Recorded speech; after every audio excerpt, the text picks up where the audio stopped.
Speaker,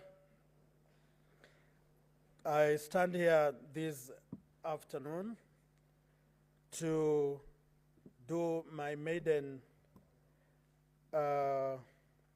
moving of a motion, and I want to commence, Honorable Speaker, that Honorable Speaker, I beg to move that the Senate adopts the report of the Mediation Committee on the Sugar Bill, National Assembly, Bills number 34 of 2022, laid on the table of the Senate on Tuesday, 22nd October 2024, and further pursuant to Article 113.2 of the Constitution and Standing Order 167.3 of the Senate, approves the mediated version of the bill. Honorable Speaker, as I have indicated that today is my maiden moving of a bill that has been at the core and the heart of the sugarcane farmer in the Republic of Kenya. This is a bill that comes in handy to solve long-standing issues that have affected the farmer in the country, affected the manufacturers in this country, affected the chain production from the grassroots to the table, Honorable Speaker. Honorable Speaker, as I speak to you now, the Mediation Committee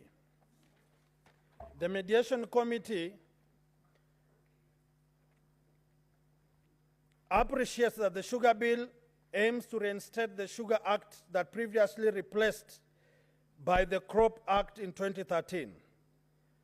It has been a subject of extensive deliberation within both houses of Parliament. The Senate first considered the bill and subsequently transmitted and proposed amendments to the National Assembly on 15th May 2024. Following this, on August 1st, 2024, the National Assembly approved the motion regarding the report from the Committee of the Whole House concerning these Senate amendments. However, it is important to note that some of the amendments proposed by the Senate were rejected by the National Assembly. This triggered a mediation process that is outlined in Article 112(2)(b) of the Constitution, resulting in the formulation of mediation committee that developed the harmonized bill. Honorable Speaker, a few items that were of consideration. I want to be in brief so that I give my honorable members an opportunity to contribute. Honorable members, we analyzed and came to a conclusion that we amend or change the terming of zones to eliminate zones and factor in catchment areas that will be able to consider areas of electoral representation and as well as areas that will be able to provide sugarcane management, where the specific catchment area has a number of factories where they will pump resources, do farming, and ensure farmers within that area benefit from the factories around there, and the catchment area as well to represent the farmers when they're electing people to the sugar board. Honorable Speaker, another factor that was of concern to the mediation team was to ensure that gender, youth, and people with disability are factored in the board. And this necessitated the mediation committee to allow, at the end of the process, the cabinet secretary, when appointing people to the board, to ensure that they meet the gender threshold, the disability and the youth, and equally to be able to capture the aspirations of the diverse zones in the country that people grow sugarcane. The representation and the leadership will be in rotation. In rotation in the sense that no specific area will dominate, will balkanize and seclude others in the management and running of the board.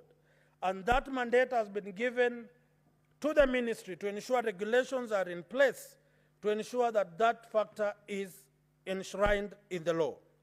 Honorable Speaker, another concern that came to the table was how do we utilize the taxation that farmers incur when they are taxed this money. We agreed these funds will be channeled to the Sugar Board because the Sugar Board will file returns to National Assembly and the Senate, and if there is anything that is not in tandem with the laid down regulations in the Constitution, then the both houses will be able to tackle.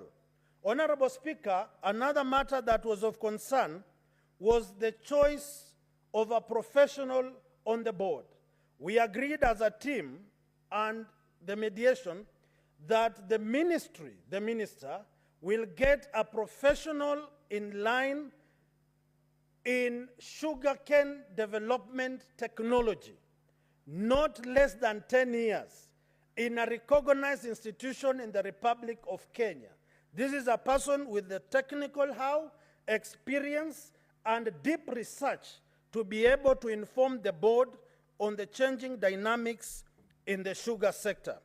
Honorable Speaker, these are among the many things that the farmer in the Republic of Kenya was looking out to ensure that they don't miss out in this new dispensation. Honorable Speaker, something else that I was about to forget. In this amendment, we have also put it in law that the farmer, let me read it so that my countrymen and women can be able to follow. Honorable Speaker, it says, a miller shall not purchase crop from or accept sugar crop delivered by a grower, and a grower shall not sell or deliver sugar crop to a miller unless, one, grower is registered with and has enforced a valid supply agreement with the miller, factory of the miller is situated within the grower sugarcane zone, the grower is exempted from the requirement by the board under Section 19A. Honorable Speaker, these are some of the regulations that we have put in place to ensure that the miller does not overstep, the grower does not overstep, and everyone runs within his line to ensure that both parties benefit out of this agreement.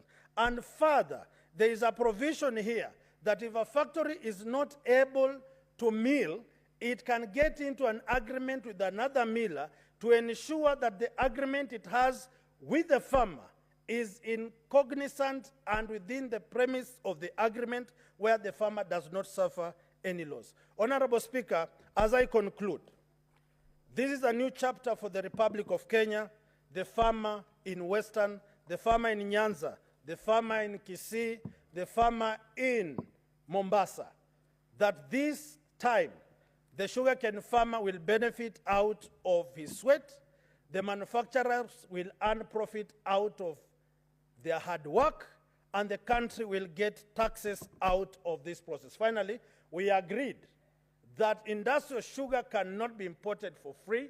They have to pay taxes like any other commodity in the Republic of Kenya so that the sugarcane sector, the sugar sector, does not continue being run by cartels hiding under the disguise of industrial sugar.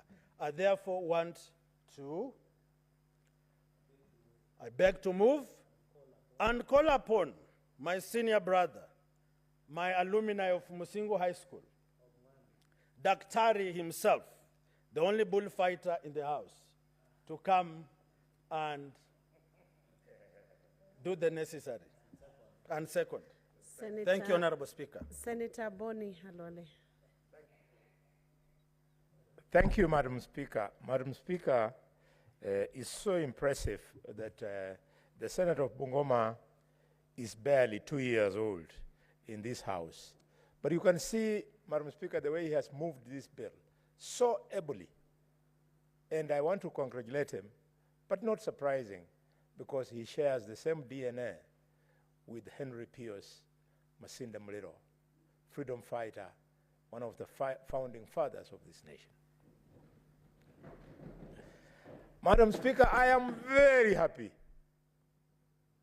for what has happened in the National Assembly, for what I'm hearing about this bill in this House, and extremely happy for the industry of the committee, because they went around the country. And I remember when they came to Western, I was traveling to Kigali. I cut short my trip